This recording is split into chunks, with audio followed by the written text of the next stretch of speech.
I kind of do want to know what Yucayeke is, and I've got a couple theories. So I want to say it's a play on words.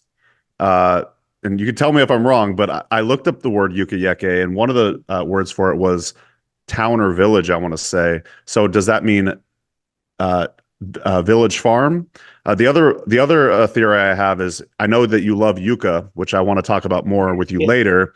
And I translated yeke. One of the translations was cuckoo, and I thought maybe you're cuckoo for yucca for yucca. But anyways, that's all for funsies right there. But yeah, tell us what Yukayeke is and the mission and so on. Yeah, I've never taken the time to take it apart and see it in that way, but I see yucca as like one part of it. Yeah. In my awareness of it, at least from the Taino language, which is an Arawakan language indigenous to the Caribbean, Yukayeke is basically when one word is the space. It's usually a community or a town or like a Oh, small cool. area, but it's also the space in that area where the food is grown.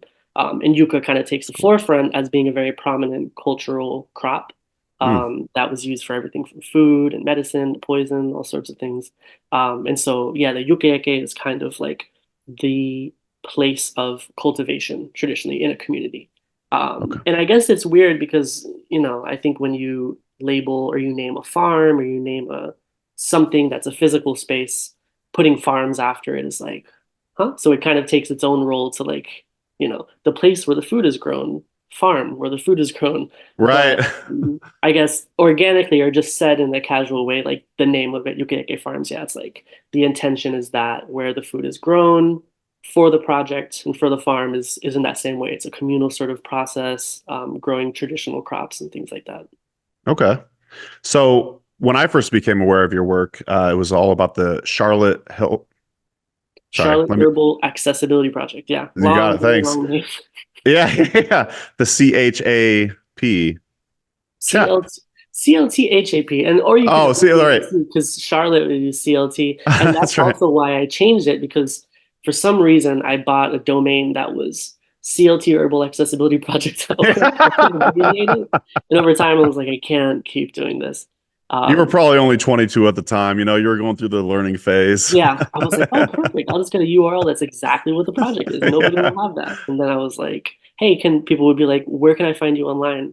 I'd Yeah. be like, I'm gonna have to email it to you or text you because Yeah. if I tell you now, it's gonna take a while. Um, I love it. I'm just kind of curious if the Charlotte Herbal Accessibility Project changed into the Yukayeke Farms project. Is it kind of along the same wavelength? yeah.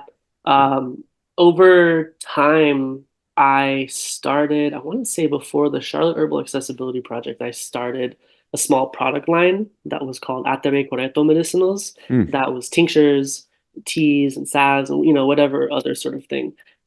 Starting the Charlotte Herbal Accessibility Project, that happened in about 2017. Hmm. I started it on the near the intersection, kind of 36th Street and North Davidson, and the east side of Charlotte. And there was a community garden that it was told to me there's not a lot of engagement in it. The person running it is kind of occupied with other things. And so it was a friend of mine, Walker, was like, hey, do you want to use a garden? When I started it for maybe like a month, the idea in my head was how cool would it be to have like a mobile herbal center, Hmm. and which was a little less feasible because I was like, now I'll buy a van. But Right. at the time that was offered to me, and I was like, oh, maybe I'll start from growing things. And so I started growing in that garden. It was probably like a quarter of an acre. It really wasn't that big, but it was, you can do a lot in a small amount of space. And I started to grow veggies, medicinal herbs, things like that. And over time, listening and connecting with a lot of community members, growing more culturally relevant crops. Um, at one point, one of the seasons, we had pigeon peas or gandules, we had yucca, sugarcane, papaya trees. Like it was a whole tropical, especially sort of thing. And that started to happen because of my personal background and Hmm. growing my traditional crops, but also what a lot of other people in the area might have been into hibiscus, turmeric, lemongrass, things like that. And I would sell to different restaurants, chefs, things. And over time, I made products with that too. I would do farmers markets. Over time, the idea of having the product line and then having this it's kind of like I'm just doing the same thing in different places. Right. And then again with the long name, at maybe Right. 3 years in, I was like, I think I'm gonna combine it all into something.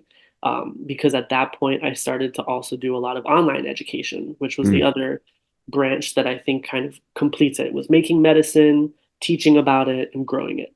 And so Yucayeke Farms for me was kind of a combination of that, even in this sort of, I don't know if the term is like interim where I'm in now, where I'm not actively farming on something. I'm kind of figuring that out in the upcoming season, as well as putting more presence into the online world and reaching more people. I think with like educational opportunities, it's reached a balance in that where I think now Yucayeke Farms is all of that. It's cultivating things, it's education in a lot of different realms, in person and digital. It's making things sometimes.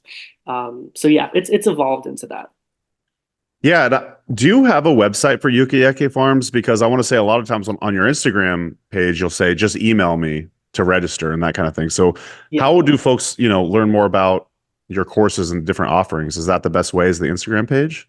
Yeah, Instagram and then the email, which Okay. is literally yukayekefarms@gmail.com. Awesome. That's how Simple. things have gone after doing two different, because again, the other part of having the whole product line and the project, I had separate websites. So I was doing orders and I was doing emails to people to have Right. orders for food, and I was like, this is a lot. And so I turned those off, although maybe one of them is still online. Um, I'm hoping to over the next year really get a website developed that can make educational opportunities um, more available or easier to sort of figure out. I do them all through, just that sort of more smaller scale thing. I'm not running classes with hundreds of people on them, but I'm hoping to eventually automate my educational offerings that way because I love the personable aspect of being able to do a class and people ask questions, things like that.